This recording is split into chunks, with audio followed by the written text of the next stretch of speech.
What is good, everybody? This is Matt Rosa, back with Quan, infamously speaking, and we're going to jump right into it. New York Knicks go up 3-1. What a response by the Knicks after getting absolutely embarrassed on their home court on Saturday. Quan, I'm going to kick it over to you quick, man.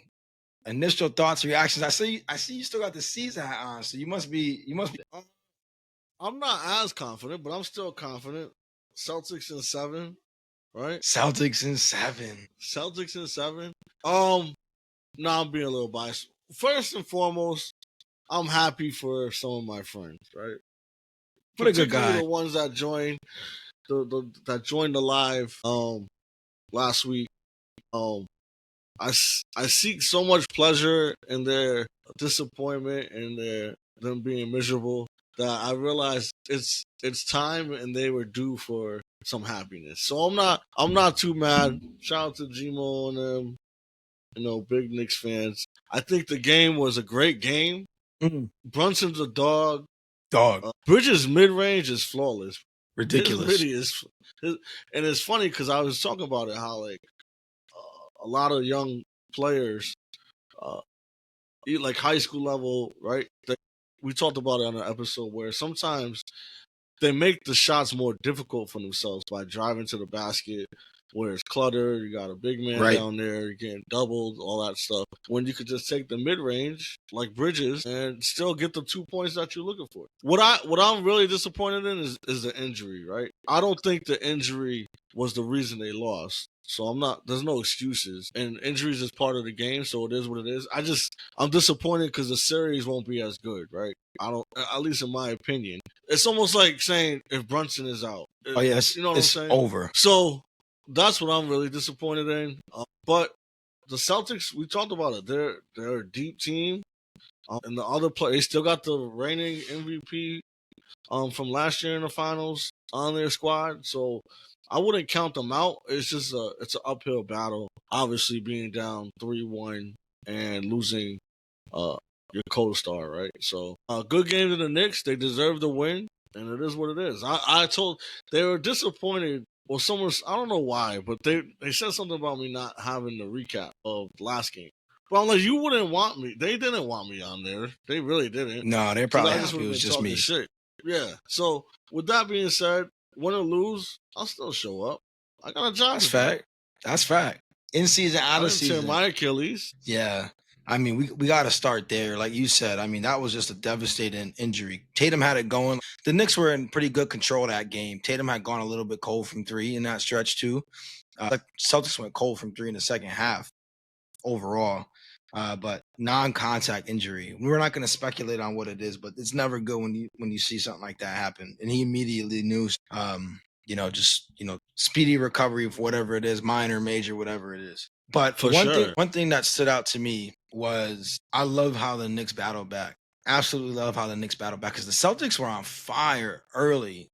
And you know what's crazy about Boston? Last game, it was Peyton Pritchard. This game, it was Derek White. They got guys who could just go off. It doesn't need to be Tatum and Brown all the time. Granted, Tatum was cooking, but it was Derek White early that helped the Celtics get out to a double-digit lead. It's ridiculous, the amount of depth. But I asked you a question before we got on air, and I was like, do you still think the Celtics could win even if Tatum doesn't play? And what was your response? Yeah. Why? Yeah. Why do you feel so confident? I know part of it is what I just said, but you've watched this team more than I have. It's exactly what you just said. They have enough depth to win 3 games in a row. They have the reigning MVP. I think it's going to be a great opportunity for us to see Jalen Brown step up and be the player that we think he is, right? Right. Like I said, it's definitely an uphill battle, definitely going to be difficult. What they need to do is figure out Brunson, right? He was destroying Derek White, by the way. Best game by far in the series, too. Huh? Best game by far in this series. They're doing a decent game. Decent job on it. Yeah. So I'm confident, man. You can't just give up. It's a 4-game series for a reason. Again, having such a dominant player and Tatum out, it makes it very difficult, but not impossible. Yeah, I mean, what I found really, really interesting about the game is, so we've kind of been waiting for the Knicks to have that good offensive game because the discourse around this series was first 2 games is if the Celtics hit 1 or 2 more threes, they're up 3.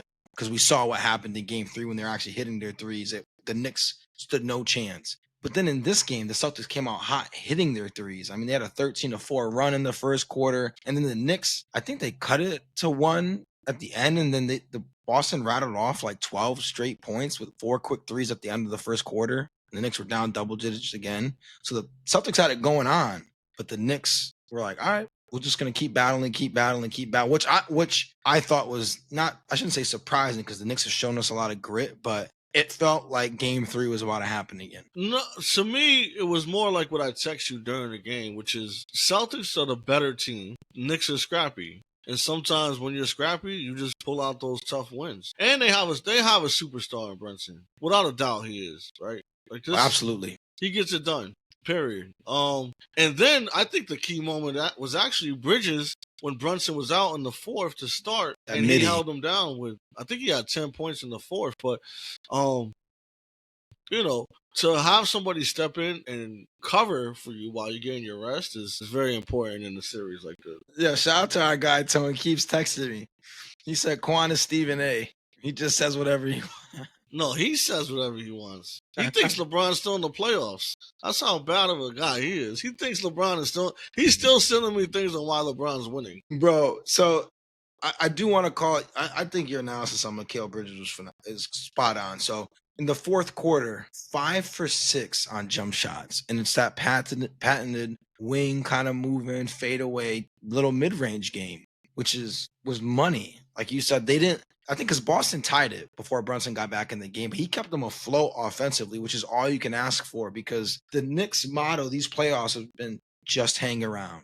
If we just hang around. I mean, the Knicks going to the fourth with a lead is one thing. Ridiculous, right? Thought I'd never see it, but you got to feel so great if you're a Knicks player, Knicks fan, if it's just close in the fourth quarter, because who you mentioned, Brunson. But Bridges' impact in this series has been phenomenal. And he's really, so the 5 first-round picks was steep, right? That was the topics. Like, why would you give that up for Bridges? And even more so earlier, I'm not sure if you heard, but Giannis said he would be open to exploring options outside of Milwaukee. And they're like, it's going to take like 5 first-round picks and a lot of, some talent. And the thing that was going through my head when I heard that was the discourse around the Knicks, if they would have gotten blown out by Boston, which is they could have made that trade for Giannis if they didn't pull the trigger on Bridges. And then Bridges comes and has a game like this. You're like, maybe that's why they got him.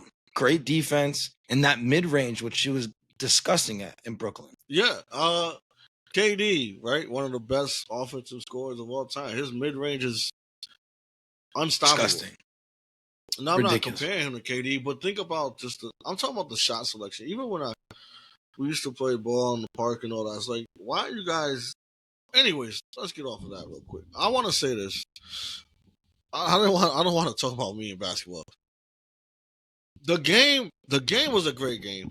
There's a few things I did not like that Boston did. And these ain't excuses. This is just what it is. There was like 3 minutes left, and Tatum pulled up from like 37 feet, bro. Like, it didn't make any sense, the shot he took. Right. Missed it. It's almost like they looked defeated. There was another play when OG hit the 3, and Tatum's body language was like he gave up, like it's over.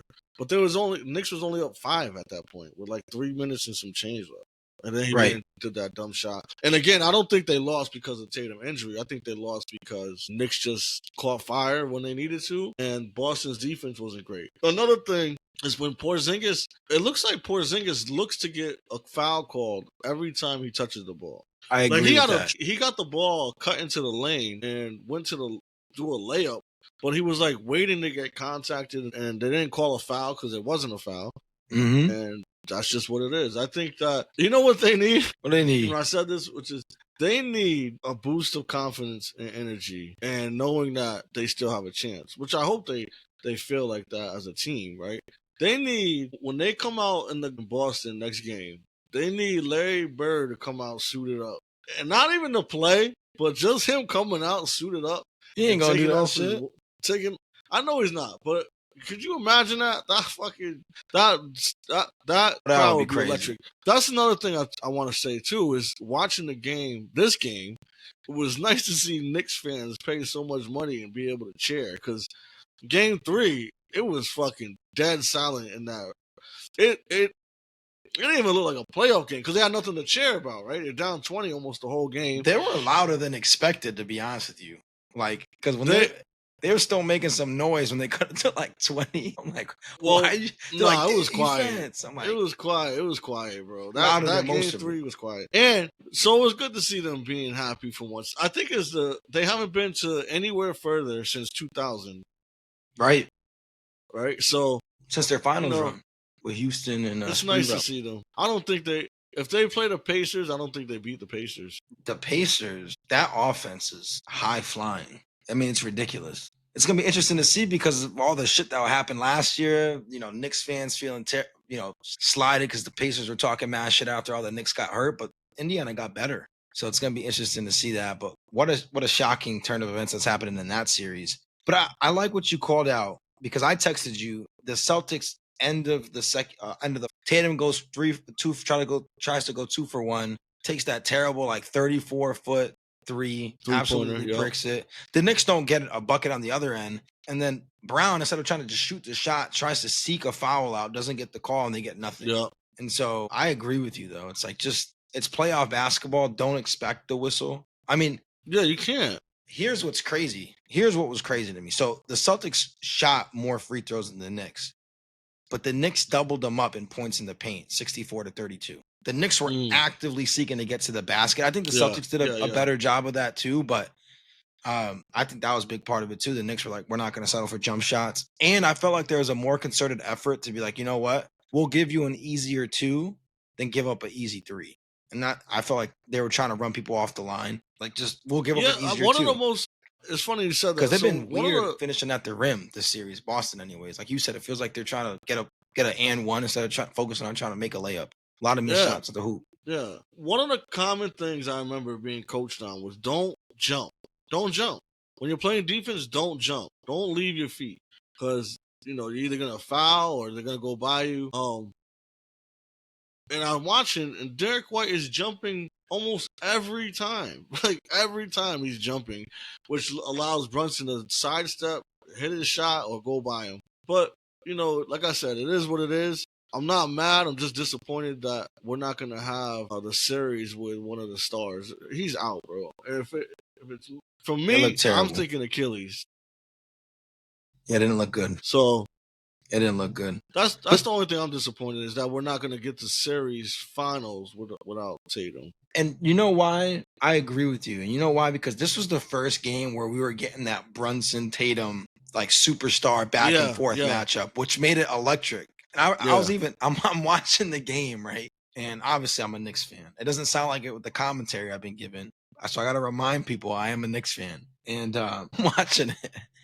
And I feel, I'm every time not Jason Tatum, or even Jalen Brown would get the switch on Cat, I'm like, oh, here we go. Attack him, right? Because I want to. Every time. Bro, and it's funny. Cat is a cone, bro. He is a cone. I want to say it was the third or fourth quarter.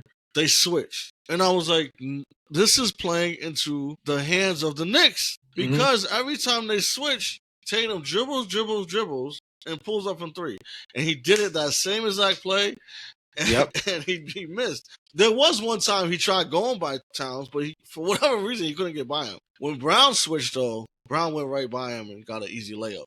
So that might be an interesting dynamic to look forward into the next game, is if Brown is more ball controlled now because he's the guy, and they do that switch, what does Brown look like when Towns gets switched to him? Do you know what I mean? I agree. I think all they got to do is just get Towns in foul trouble because he's struggled all series defending without fouling. Brown's the guy that can get him because, like you said, he was just off the dribble.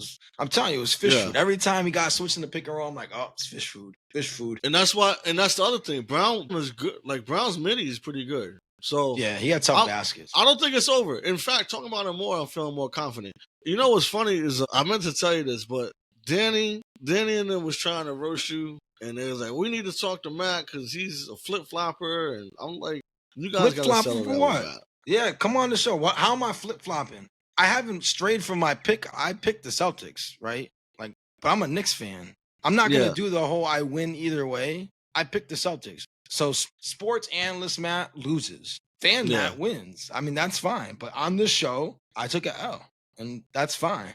But I mean, come on now. These people be crazy, man. Come on the show. Let's debate it. Let's see how you really feel. No, he disappeared after they game were 3. Quiet on game. So they were quiet game 3 though. So his analysis is voided when you got to stand by your take. You got to stand by your take, regardless of what's happening. I mean, you could change your take if it's that egregious, but then you got to be honest. Like, yo, I was fucking wrong. Knicks win. I was wrong. I'm okay with being wrong, man. The Knicks won. Like, I don't give a shit. So it's gonna be interesting to see what happens on Wednesday, Game 5. I don't know. It can't be close. It can't be close. You have any faith if it's close? Can. I do. I don't know. It's basketball, bro. Yeah, but I do. If it's a one possession game, I do. I think they got some of the players, and like you said, they have the experience. They've been there. A lot of those players been there. So they haven't seen a closer like this. They haven't seen a closer like this. I don't care. It's not about the closer at that moment. I'm talking about if they're down 2, Brown drives and dishes to Derek White, I feel confident Derek White can knock that down. I feel confident Pritchard can knock that down. We'll see what happens. I feel confident Horford can knock that down. Listen, I was going to refrain from saying this. Jordan Woods, Fox Woods, Bates Woods, Celtics in 7. That's my take. There's no way. That's my take.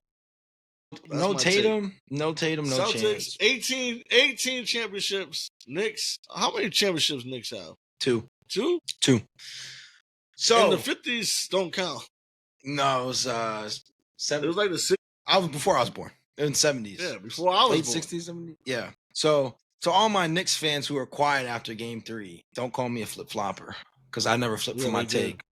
They did, man. Come on the show. I was like, all right. Come on the show. The invite's always out and people are always quiet. Maybe I should clip this part and send it directly to your inbox and maybe chat. What more do you want me to do? Open invite. So that's the recap on that game. But while I still got you here, I want to talk about Dallas winning the draft lottery. Yeah. I want your reaction to Dallas. Time. I want your reaction to that. That's big time. That is big time.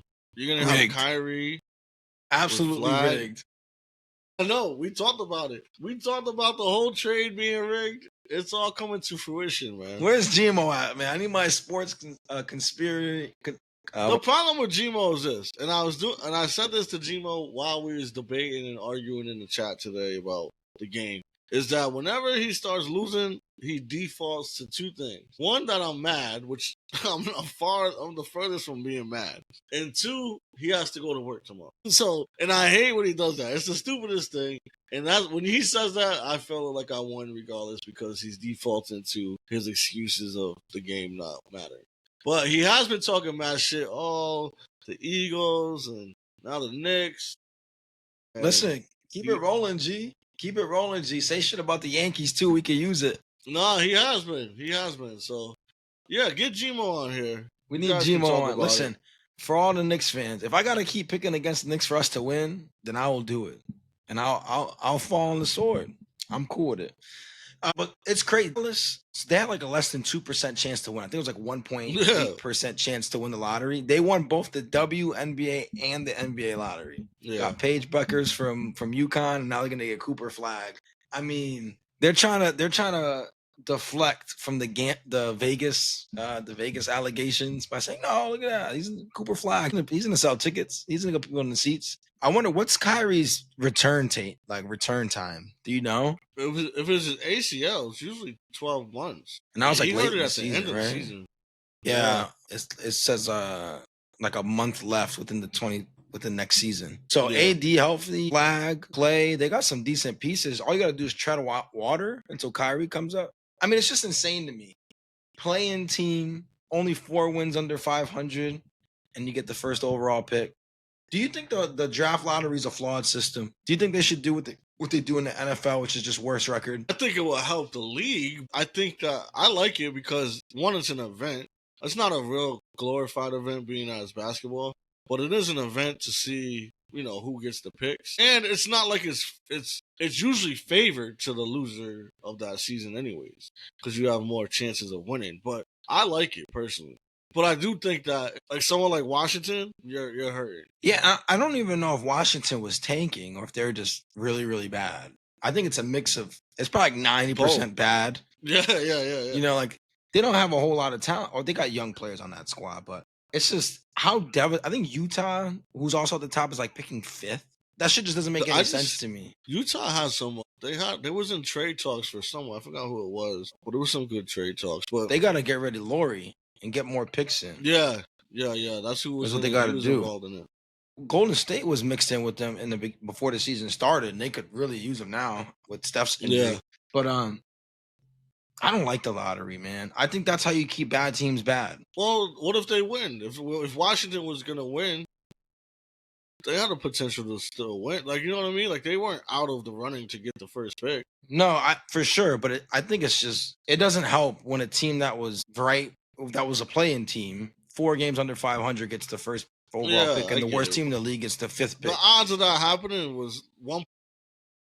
Yeah, but I think the odds of them winning the first pick was like 17% or something like that, which it just doesn't make sense to me. I get it. You want to discourage tanking. But then how do you help teams that are just devoid of talent? I mean, maybe they just got to get new ownership. They got to. Yeah, I was just about to say that. A new coach. But the thing is, it's hard to make certain cities, it's hard to attract free agents. Like, who wants to go play in Charlotte? Who wants to play in New Orleans? Who wants to play in those places? To be honest, who does? So, what free agent wants to go and play those places? Nobody. So you got to get a star through the draft. Like Portland, they drafted Dame. I'd want to play in those places. That's how you create legacies. You can create a legacy in a big city too. Not if they already have a legacy like of winning, right? Like if I had to choose Boston or New Orleans, I'd probably want to go to New Orleans.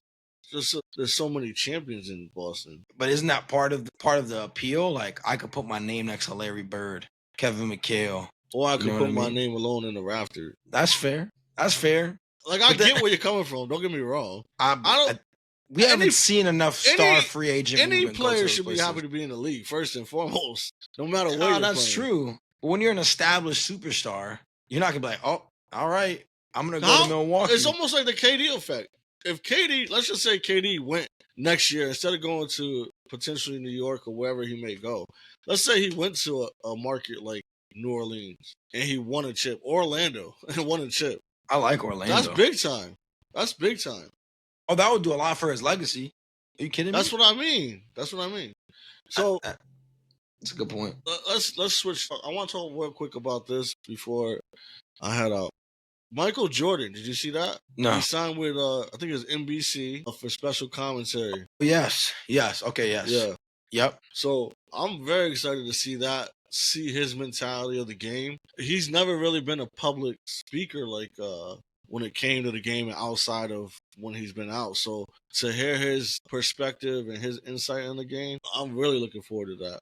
Because Michael Jordan is he's really like a hero, right? So hopefully he doesn't come out like Tom Brady, because that wasn't as great as I expected it. Brady got better throughout the season, I thought. He did. I think he's only going to get better. I agree with you. That's exciting. Melo, I think they got Melo back on too. That's going to be interesting. I'm not sure if you watch his podcast. His podcast is really good. I think he's really good just as a character and figure. Underrated player. So it's going to be cool, obviously as a Knicks fan, to see Melo doing some commentary too. One more thing now, because you brought that up, right? I love it. I think I love it as a fan of basketball. But I think it's also funny to me seeing all the Knicks alumni courtside for these games. They do that. And the reason why... All the time. Huh? They do that all the time. No, I know. Season. No, I know. But it's like their chance of winning the chip. Because they obviously didn't win shit. Because they weren't fucking good enough. I'm just saying. Well, you talking about the Ewing teams, they played a lot of great teams in the East. That's when the East was really tough. They ran into Chicago. the greatest of all time. But then they choked against the Pacers. And then when they got to the finals, they went against Hakeem, and Ewing got destroyed. Yeah. Everybody, I mean, David Robinson got destroyed by Hakeem, so Patrick can't feel too bad. Everybody did. Hakeem crazy. Man, what a great recap. Celtics on the brink. Well, I'll see you guys. Quan feels good in 7. We'll be back. We'll be back after Game 5, regardless of the result. We'll be celebrating a Knicks win. Hopefully, if we're celebrating a Knicks win, actually, regardless, if we're celebrating a Knicks win or dreading a Game 6 back in Madison Square Garden, hopefully we can get some of our friends that call me a Jalen Brunson level flopper. Yeah, that guy's top 5 in flopping, by the way. Don't do that. Don't do because the Celtics were trying to flop today. So don't do that. Yeah, they don't sell it like him. He's definitely got a career in acting after the NBA, I'll tell you that. He watched James Harden growing up. There you go. Makes sense. Woo! What a recap. Appreciate everybody for tuning in. Quan, the confident Celtics fan, and me, the, I guess, no one fan. It's going to be hard for him to hold his Achilles and do that next year. Oh, golly. All right, as always, everybody, thanks for tuning in. As always, think critically, speak infamously. Love. Love.